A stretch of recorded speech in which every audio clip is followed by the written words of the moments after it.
So when people say to you, who are you, what do you do, what do you usually respond with?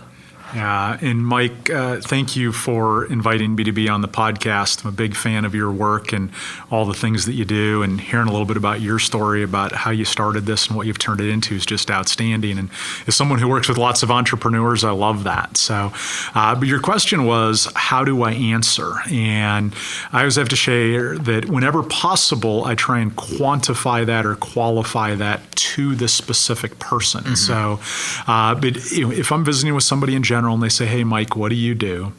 My answer is usually along the lines of we help visionary business leaders get to the next level, which sounds a little bit cliche, but most people in business, and we primarily focus on people that are in leadership, ownership, management, or sales, most people in those spectrums want something more, whether that's more business, more locations, more employees, more dollars, whatever it is. So that's what we do, is we focus on that and we help them get to that next level. Mm-hmm.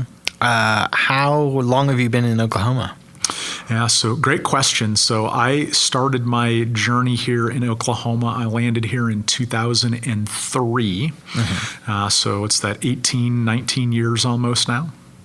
And coming here, was it a reason for work, or was it, what brings you to Oklahoma, and where did you come from? Yeah, so I moved here from Minnesota, and like lots of people I know, we moved for a significant other. So my fiance at the time had the opportunity to be here, and now my wife of coming up on 20 years.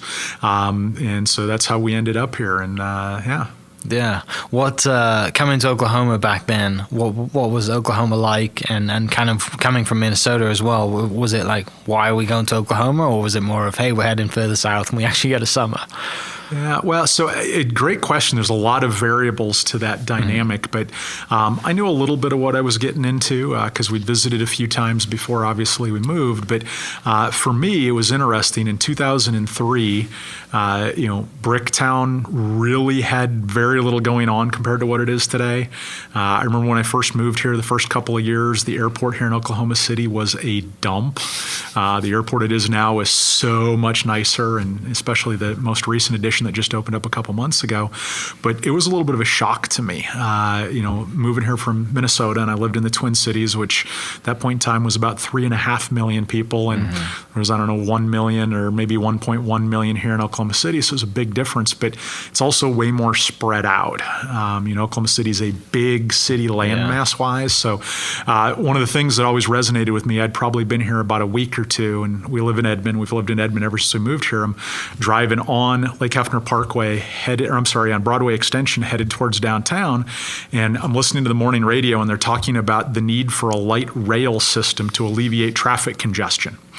And I'm looking around as we're doing like 45 miles an hour in peak rush hour, going, what traffic congestion? Because moving here from Minneapolis at 8 o'clock in the morning on a weekday, you'd be at a standstill on the freeway. Right. And so different perspectives, and lots of things like traffic congestion are subjective.